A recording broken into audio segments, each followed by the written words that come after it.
I hope everyone's keeping really well. I am just giving my prediction for Test 2 of the summer series of the Rugby Union. So we'll start with the All Blacks taking on Ireland. In this game, I'm going to go the All Blacks to win. However, I think it will be much closer than last week, and I think it's going to come down to a very late, potentially last second drop goal from Bolden Barrett. I'm going to go 33 points to 30 in favour of the All Blacks. I think there is a test due where Ireland come very, very close. And I think just that unfortunately that's the best I can give Ireland right now. I hope I'm wrong, but I think there is at least one test in this series where Ireland come very, very close if not if they don't win it. And I just think timing wise, um, the All Blacks are just going to be very, very difficult to beat in New Zealand. I think it's going to take a special side to beat them, and I think this is an All Black side finding its feet, and like they didn't need to have the performance of a lifetime to put on 42 points on the board last week. So I think, um, yeah, I think the All Blacks are going to win again this week. I hope I'm wrong, but of a much closer margin.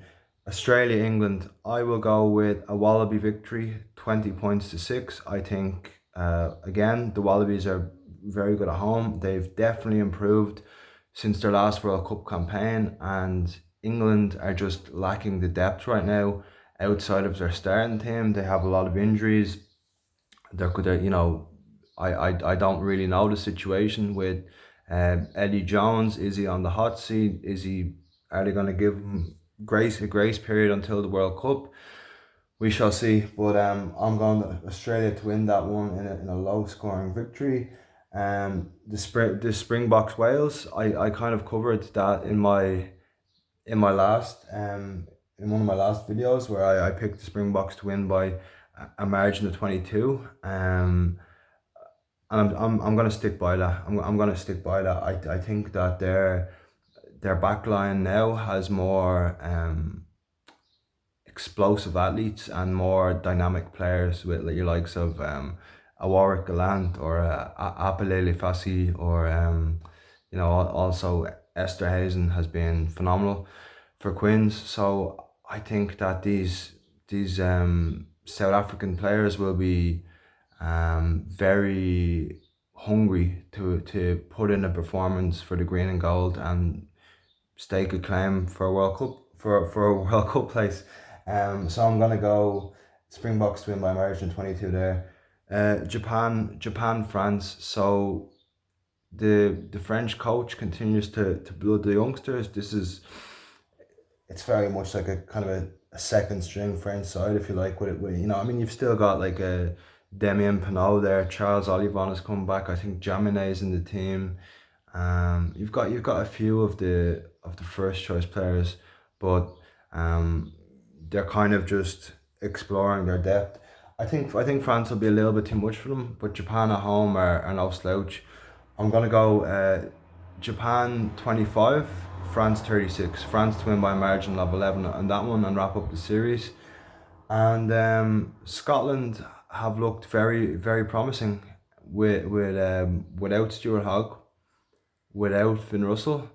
Um, I think Blair Kinghorn has done a great job. He's been phenomenal at out half, and I think obviously Scotland are a more potent team with their two key players in the backs in Hogg, Russell and Hogg, but um, I think Townsend is preparing them for these type of situations. What happens if they don't have Hogg? What happens if they don't have Finn Russell? What happens if they don't have either of them? And I think Blair Kinghorn is a very good test player, and it's only because Finn Russell is the number 110 and Hogg is number 15 that Blair Kinghorn hasn't started more games for Scotland.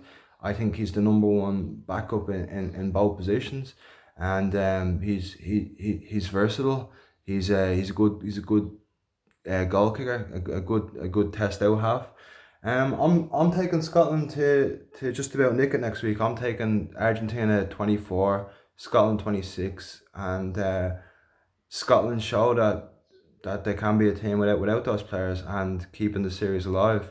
That's my early predictions anyway. I've been wrong before, but yeah, hopefully they'll shape up to be some great games. Thank you guys.